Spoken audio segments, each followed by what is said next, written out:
In ancient times, massive winged lizards roamed this world. They established their own order, but time put everything in its place.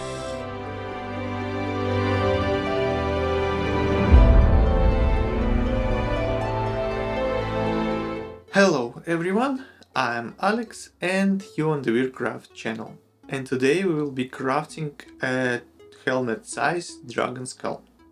This is my first project of such a scale and I encountered some challenges along the way which I hope will be useful to me in the future. Let me tell you in advance that working on a project of this size was incredibly exciting. Along with gaining experience, I also received a lot of positive emotions and I hope you will find it interesting to watch the process itself of creating this giant dragon skull.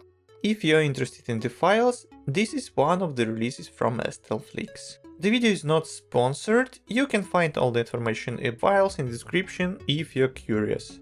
Let's not waste any time and get straight to the point. The project itself was brought to life as a gift to a local tabletop and role-playing game store. I will add a store location in description under the video. If you happen to be nearby, feel free to visit and check the skull in person. So, the printing itself took a tremendous amount of time. This is my largest project so far, in terms of printing as well. The dragon skull required 8 printing parts, I mean pre-bed fillings, for a total of about 90 hours of printing time, and it is not even counting a failed print or preparation or so, which I'll mention a bit later. Yes, the print time could have been shorter if I had reduced the detail and if my printer supported larger print size and all the different things, but I did not want to compromise on quality, and as for the print bed size, it is what it is. I should probably start by telling the story of fail or success, depending on how you look at it. But yeah, things happens and I'm not upset with the manufacturer at all, but I faced with an issue. So one morning, when I come to check one of the long overnight prints, I saw this. Yes, this kind of issue arose, and the print did not complete successfully. I was disappointed because, yeah, I lost the print time, I also lost the materials, and to be honest, I was not sure if everything is okay with my print head, I mean, and the printer itself. After verifying and checking the printer and confirming that it was fine, I restarted the print and contacted the customer support. In fact, I received a response fairly quickly. The company apologized for the inconvenience and sent me a replacement spool of filament for free. It's always nice when a company cares about its customers. So once all parts were printed, it was time for assembly. To put all the parts together, I used Bosch's regular super glue and all-purpose glue. Since I did not have a specific budget for this project, and as I mentioned earlier, this is a not commercial project, so I don't plan to sell it or receive any profit from it. I tried to use materials that were both high quality and affordable. Since the files were printed from different spools at different time, and honestly, I experimented a bit with the print settings to speed up the process, reduce the amount of material which were used, but still to maintain the quality. The result itself came out a bit imperfect. There were gaps between the parts, not critical, but still noticeable. I also wanted to mask the seams where the parts were joined as much as possible, especially in the places where they wouldn't appear on the real bone skull. So I decided to use a new material for me, wood filler. I bought it at a local dollar store, and after testing it on the spoiled part from previous error and ensure that it wasn't aggressive when interacting with the PLA plastic and dried well, filling the gaps okay, I started working on the actual skull. I wouldn't say it is the best material ever I've worked with. It's quite thick, but it dries very well and, in general, convenient to work with on such a large scale. If you want to fill the seams and gaps in your multi-part prints, keep this method in mind. It works great and is quite affordable. After filling the most obvious parts and letting it dry for about a day, actually I don't have to wait so long, a few hours should be enough to continue working with the wood filler, I began sanding.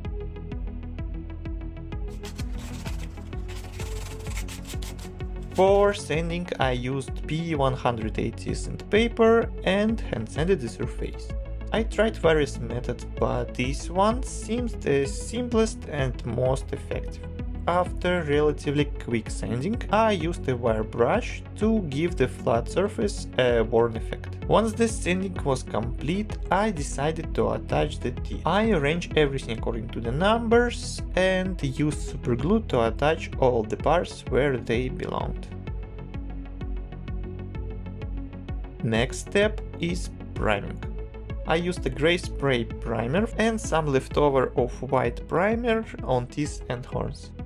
With all this, the assembly phase can be considered as complete. And now we are moving on to the most exciting part, painting.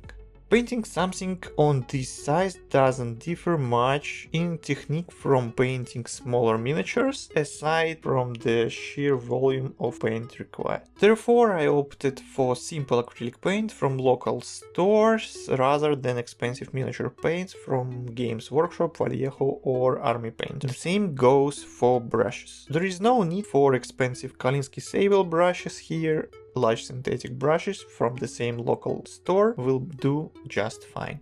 I thinned the paint slightly with water, just a bit to make it less thick, and started with the base coat. I choose brown. At this stage you don't need to be overly careful, and if some areas get covered that shouldn't be, it's not a problem. We will fix it in the next stages of painting. After letting the base coat dry, I moved on to heavy dry brushing. For this I used a much lighter tone, probably beige or ochre. I'm not entirely sure as the tube doesn't have any marks. In any case, it's slightly lighter than the base color. And yes, it is the same color I used in the tavern diorama video. If you haven't seen it, make sure to check it out. The link will be in the top right corner and in the description below. Once the heavy dry brushing is done, it's time to paint the teeth and horns. For the bone mix, I used the same light color, but this time mix it up with pure white in roughly 1:3 ratio. I also used this color to highlight the edges of the skull, again using just regular dry brushing. For this time, for the brush, I used one of my large Army Painter dry brush. But if you don't have one, any relative large synthetic brush will do it pretty fine.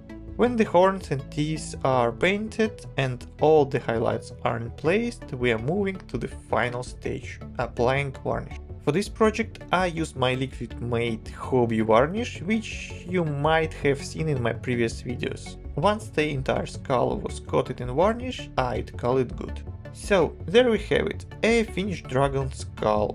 I experimented with some new techniques and achieved a stunning result from my point. Now I have to say goodbye. Enjoy the final review and I'll get back to the other projects. Thank you for watching, please like this video and subscribe if you enjoy my content.